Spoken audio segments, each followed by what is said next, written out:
This is the Roots and All podcast, and I'm your host, Sarah Wilson.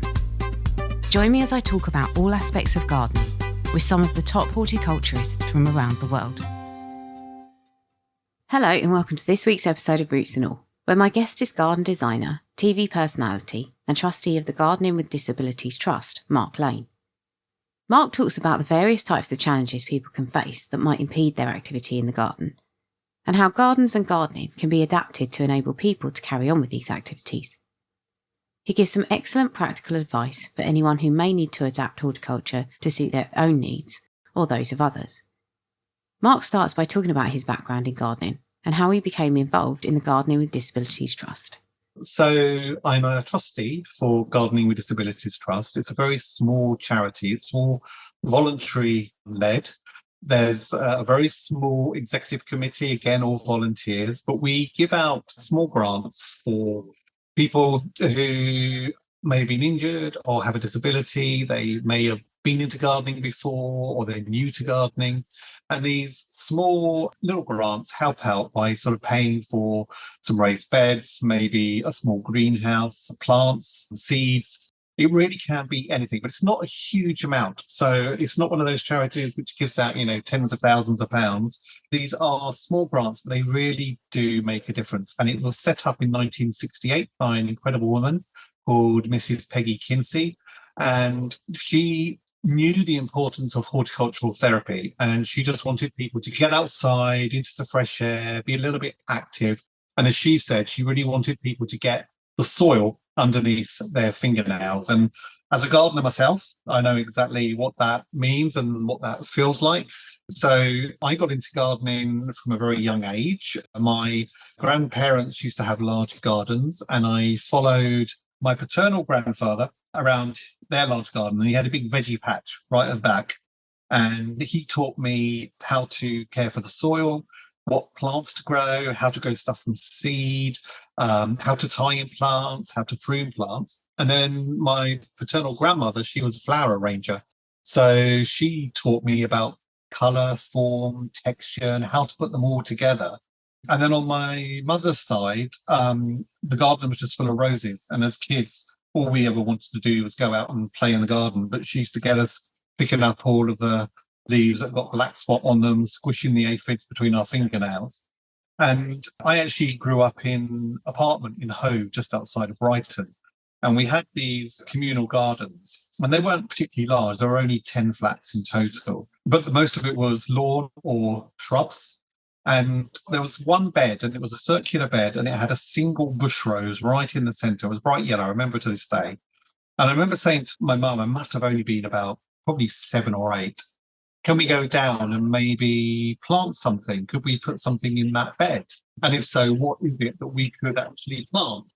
And she said, yeah, I'm sure we could do something like that. Why not? So we did. We went along the garden centre. We just bought some bedding plants. We put them in. And within about 12 months, each of the apartments had decided that they too wanted to go out and do some stuff. So we all had our own little area in the garden, and it was lovely because there were all different ages, all different backgrounds, and we all just went out there with a cup of tea. We used to chat. I remember a lovely old gentleman telling me about time in the war and all the experiences that he had and how he always felt gardening to be very relaxing. So that's sort of my gardening background, I suppose. And then I went off to university and then sort of forgot about gardening for a little bit, apart from once when I lived in a house in Golders Green. We had a small garden there. And the lawn was probably about 4.5 feet tall. So we hacked that back and we actually grew tomatoes, and it was lovely to do. And we got a bumper crop, which was lovely. And then it wasn't until I met my hubby almost 30 years ago now that we bought our first place. That came in a small garden. And then every time we've moved, the gardens got bigger. And I sort of treat my garden as my sweetie shop in a way, and also my playground for the garden design business, so I can sort of play with plants, see how things grow. I do like going out there and digging plants up because I'm absolutely fascinated by their root system, and then just seeing what works and what doesn't work. And of course, like everybody, there are failures, and those failures unfortunately just mean that you just go on and get on and do something else. And that's what I love about gardening, is that it's always changing, and you can just go out there and change it whenever you want. Obviously, you work with the charity and they're there to help people. Do we know how many people in the UK are gardening with disabilities? I suspect it's probably a lot more than people even think about or realise, is it? Top of my head, I think it's around about the 5.5, 6 million disabled people in the UK, if not more actually. But I do know that through not just this charity, but other charities that I work with, that I think it's somewhere in the region of anywhere between 2.5 and 4 million actual people with disabilities who do love to garden. But actually, that's also a bit sort of far reaching, because disability with a capital D can actually mean a lot to so many different people. And just because the population is getting older, obviously as old age comes along, unfortunately illnesses do come along, as do disabilities come along as well. So the more we do live longer, obviously the more, unfortunately, more people will require help. And it's quite a shock to many people, especially if they were very mobile beforehand and they are now less able to go out and actually do stuff. Just by rethinking the way you actually do gardening doesn't mean that you have to stop. And I think that's what's the beauty about it, again, is that just with a little bit of thought, so many people can actually do gardening. And I know that we only, as a charity, help, I think it's about 1,500 people a year. And that can be individuals through to groups and schools and associations. But throughout the whole of the UK, there's a lot of people. And yeah, we just need to deal with all of them. And I think I think I've just had a quick look. It's actually just under 15 million people who are actually disabled in the UK. So half of those are probably of pensionable age and with a disability. And then around about 20%, I think, are working age. So, we're looking at high numbers. We're looking at millions of people, and it's often a forgotten group, which is a bit silly. We call it the purple pound, and actually there is a lot of people out there who do want to carry on gardening and have a little bit of spare money that they want to do it. And actually, I was thinking about this beforehand, and I thought, as you said, it's particularly for people who've maybe lost the ability or feel that they've lost the ability to garden. It might be more that you don't have the ability to garden as you did previously. And that suggests that there are adaptations to be made. And I think sometimes people can assume that gardening is one of the more tricky hobbies to modify. Do you feel that's the case, or do you think that's a common perception? I think it's a common perception. As I always say, everything that I do, whether it's gardening or not, I've always got to think outside the box and think about how I can actually do something in a different way to the way I used to do it when I was more able-bodied. And I think, unfortunately, there's still this sort of misconception that if you're labelled as disabled, that you cannot do anything. And as I said earlier, disability with a capital D is far-reaching and really, really wide. So I think a lot of it is down to the fact that there aren't that many adaptive tools out there. And there are a few, but they're still costly. And unfortunately, as soon as you say the word disability, an extra zero seems to appear on the end of the pound sign, which obviously, again, puts people off. But there are some adaptations out there, and more, especially with regards to tool equipment and tools. There are many manufacturers now who are trying to bring out lighter weight. You don't have to stretch so much. So they've got longer handles or longer blades. They're easier on the wrist. So if you've got really chronic arthritis in your hand, for example, they make it easier to prune. So there are these things out there, but you do have to go hunting for them. They're not normally stocked in garden centres or nurseries. And I think that in itself, that's their fault. And it's the marketing side of the company that they're not actually looking at that market, and they should be, because not everybody can handle a wooden handled steel spade, which might weigh a couple of pounds. And you can't do that, day in, day out, or every time you're out in the garden.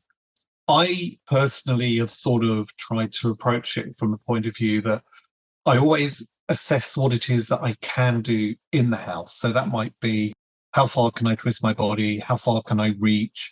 Can I twist my neck in order to look at something? Can I reach upwards? Can I reach downwards? If I was able to, could I get out of my wheelchair onto my bottom, which I do anyway? If someone walk, but they have difficulty kneeling down, are there tools or things that they can use to get them down onto the floor and then lift them back up again? So it's always about looking at what it is you can do, is what I always say, first of all, and then think how you can adapt that to the outside environment. And I've got this sort of very handy little tool trolley, looks a bit like a golf trolley. I put all of my tools in there that I'm going to need for that morning or the day if I'm out there for a whole day. And that means I don't have to keep going backwards and forwards to the potting shed or to the garage. And then every time I go to a garden centre and I find a new tool, rather than just picking it up and going straight to the till, I go around the garden centre for half an hour carrying it, making sure that it's comfortable in my hand, the weight feels okay, it seems to be well balanced. And if after half an hour it is good and it feels comfortable, then it's probably a tool that's going to work for you. And then there are some brilliant silicone handles that you can attach to frying pans and saucepans in the kitchen. And actually, when you look at kitchenware, there's actually quite a lot of adapted tools and equipment which you can easily use in the garden setting. So these little silicone handles you can easily put over trowels or small spades, and they just mean you've got extra grip, because sometimes the grip on these little tools aren't particularly brilliant, and you know they're not going to slip out of your hands. So I think there is that misconception that people with a disability cannot garden. But I always say, always look at what you can do and then approach it from that side. And I wanted to ask you about practical tips that people can apply in their gardens, which is exactly what you've just spoken about. And to do that, I think, much as I don't like to talk in generalities, it might be useful if we can, or if you're able to, can you say that there are common challenges that gardeners face that you see quite a lot coming through the charity? Because I was thinking if there are more common ones, perhaps you could talk about some of the solutions to those more commonly faced problems.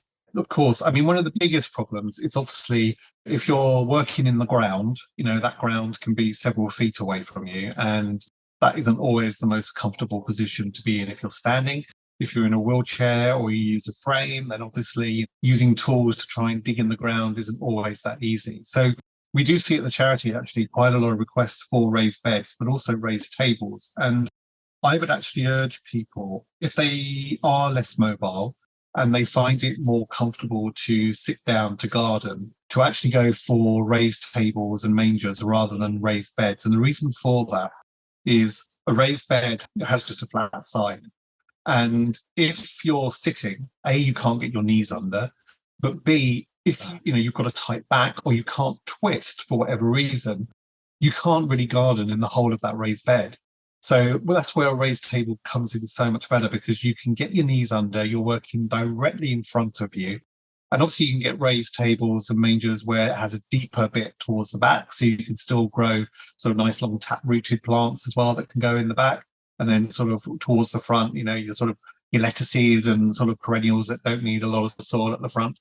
So I would always say that, but I would also say that if you are looking at a raised table or a raised manger, always try it out, because they're not all fully accessible. So that's where a table is better than a manger, because sometimes the manger, the angle at the bottom is too steep, or it may not give you enough space to get your legs and your knees under. So always give it a try. So that's where we always come in, especially with the charity, and we're always trying to find solutions like that. The other one is a lot of people who, again, can't work low down and maybe find it a little tricky to lean forward if they're sitting down, is that they're looking towards vertical growing. And of course, there are many products out there now where you can sort of almost plug and play, and they're brilliant. And it also means that then that, whatever you're growing is off the ground, so you're less likely to maybe get pests and maybe diseases. If you're growing things like lovely hanging strawberries, the strawberries can all hang down, they're not going to be sitting on the soil. But it also means that it's at a workable, manageable height. So you can have it either just standing up at that sort of height, or you could easily have it at a height if you are sitting down and you can get to it from that point of view. So vertical walls are sort of taken off, especially with individuals who are less mobile.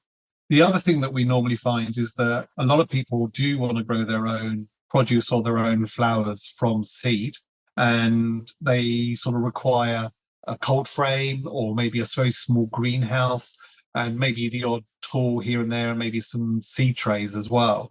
And I would say wherever possible, a cold frame is brilliant. You don't have to go to the expense of a greenhouse. Yes, a greenhouse is lovely, but you could do so much with a cold frame. And again, depending upon your mobility, you can get cold frames that obviously sit on the ground, but you can now get cold frames that even sit on top of a raised table and a raised bed. So they are out there, and you can even get the ones that have the interchangeable plastic covering with a mesh covering, so you can change it depending on the seasons. So it just sort of helps you extend your growing season as well. Some people don't like getting their hands in the soil. They don't like the feeling of it, or they just don't like, getting their hands dirty. I try and urge most people, please, don't wear gloves. Do get your hands in the soil. It is good for you. We know there's beneficial bacteria and fungi in there, which does help with serotonin in the brain. So it is good, but I do fully understand at the same time that many people don't like it. So it's also about finding the right pair of gloves. And we give out quite a few gloves through the charity as well. So it's finding the right glove that fits you, where you can still feel the tools through it, where you can still maybe feel a seed, because sometimes if you get some gloves that are very, very thick, you can't feel anything really through them. So just have a look at that very closely as well. Also, just to make it a little bit easier when it comes to sowing seeds, is you can buy them online especially. They're sort of like pre-drilled holes of where you sow a seed. And it's very simple. You just it's like a bit of plastic. It's got some holes in it. You lay it over the top of a seed tray. You then put your seeds through the hole. They go into the soil, and then you just either pop them in or just sprinkle a little bit of soil over the top when you've removed the plastic, and it's done. The other thing that we're also seeing people really sort of relishing actually at the moment are seeds that are on tape, because that just means you can lay the tape down, cover it with soil, give it a water, and of course, hopefully the seeds germinate, and up come your lovely produce or your flowers. So there are things out there, but I still think there's a long way to go. Yes, I'm sure. And also that I think is dependent upon the people who design gardens or lay out public spaces. And I'm thinking a lot of the people that listen to the podcast are going to be professional gardeners or garden designers such as yourself. Is there anywhere they can go and get guidance as to the best practice? Unfortunately, when it comes to things like the building regulations only ever deal with the approach to a building. They never actually deal with the outside environment, as in a garden. I wrote an article for the Garden Design Journal, I think it was last year, and it was actually one of the first accessible articles they'd actually had, which was very practical. I'm always at hand if people do need to ask questions. It's very simple things, which is like if you're thinking about pathways, a lot of the time you'll see the regulations will say anywhere between 90 centimetres to a metre wide. I say you need to go wider. In theory, if there's the space, you should go for anywhere between 1.5 and 2 meters. And the reason for that is it allows for someone else to walk side by side with you if you're in a wheelchair. It also means you've got space if someone's coming towards you, that you don't have to sort of think, where do I go? Do I end up going into a flower bed? And then the most important thing is to ensure that there are turning circles, and that those turning circles are large enough. And I would always say a turning circle needs to be sort of at least 3 meters in diameter. And that's a big circle. I mean, when you draw it out on the ground, it is actually a big circle. But as soon as you get someone in a wheelchair over it, you can understand why and how you need it so big. Also, if people are, again, considering paving, always, where possible, put an edger, which has got a lip that's higher than the paving, because that just stops wheels, it stops feet. People can really feel where the edge is. So if you're partially sighted or you're blind, or again, if you're in a wheelchair or you use a walking frame, it stops you so you don't end up in a flower bed.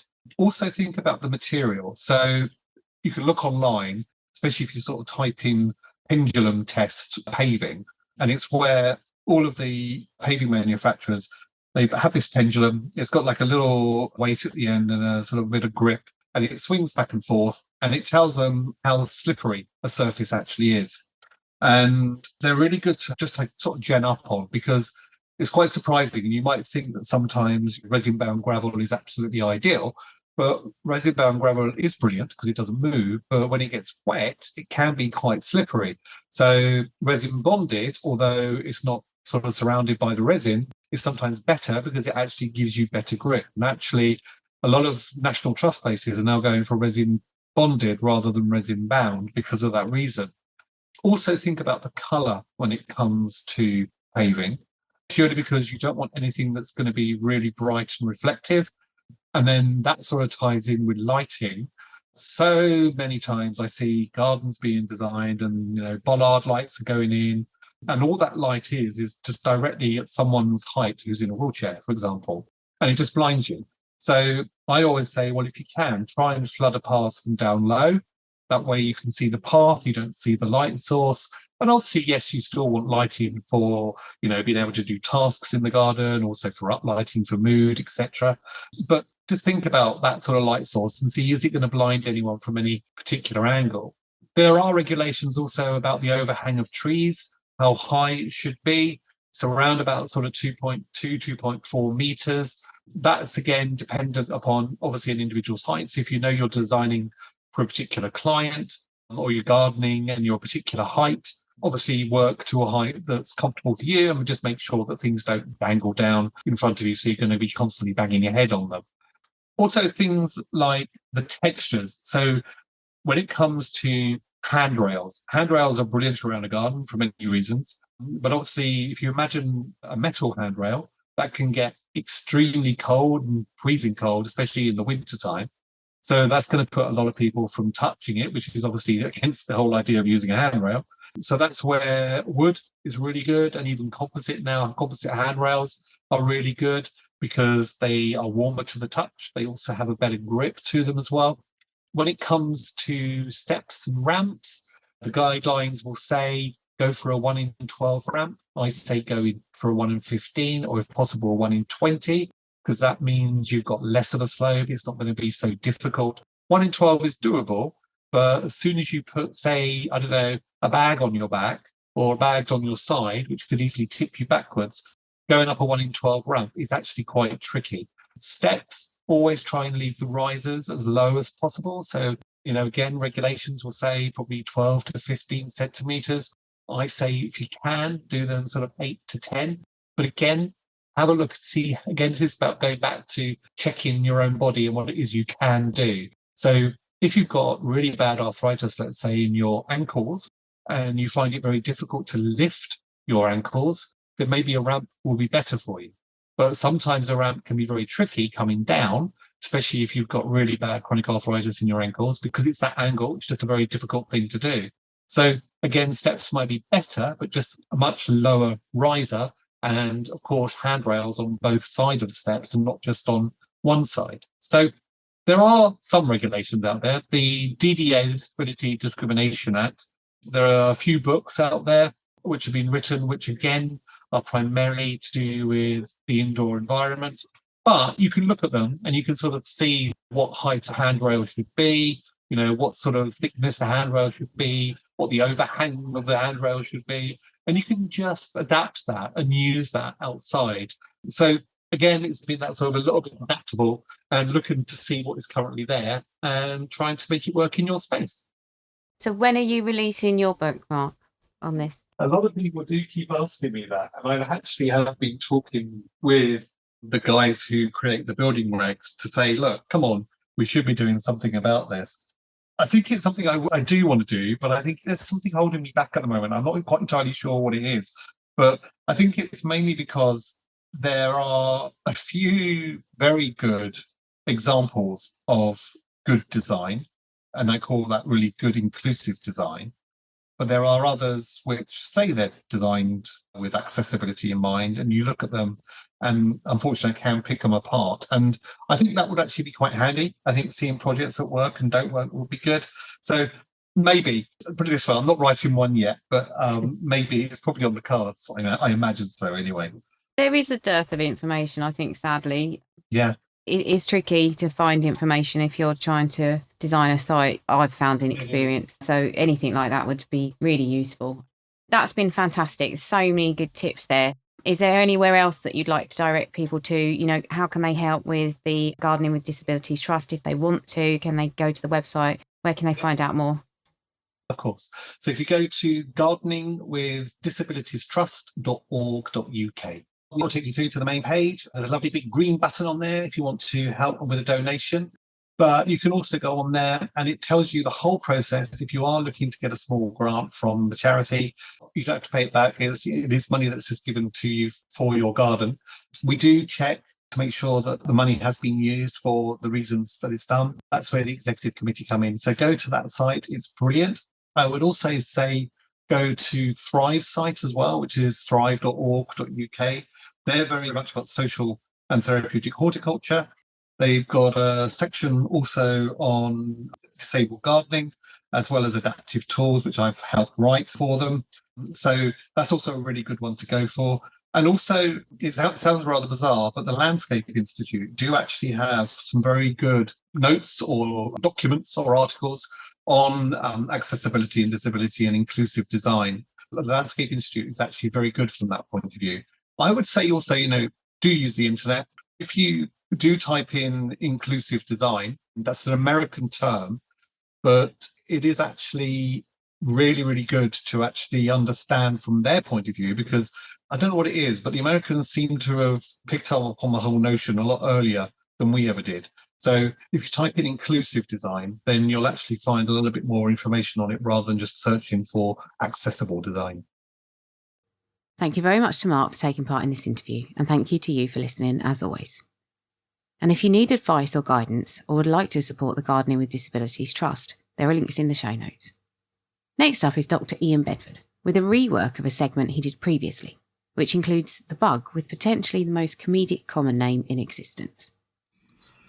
Throughout the animal kingdom, there are many creatures that make noises by rubbing parts of their body together, a procedure that we call stridulation, producing sounds to scare a potential predator or perhaps attract a mate.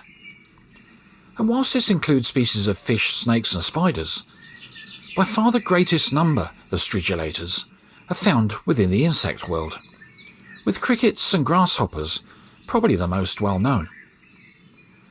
But despite different insect species using different parts of their bodies to generate sound, the morphological features that enable them to stridulate are basically the same, and consist of tiny peg-like structures that might be on their legs or under their wing cases, which they rub over little bumps or ridges that might resemble a miniature washboard on another part of their body.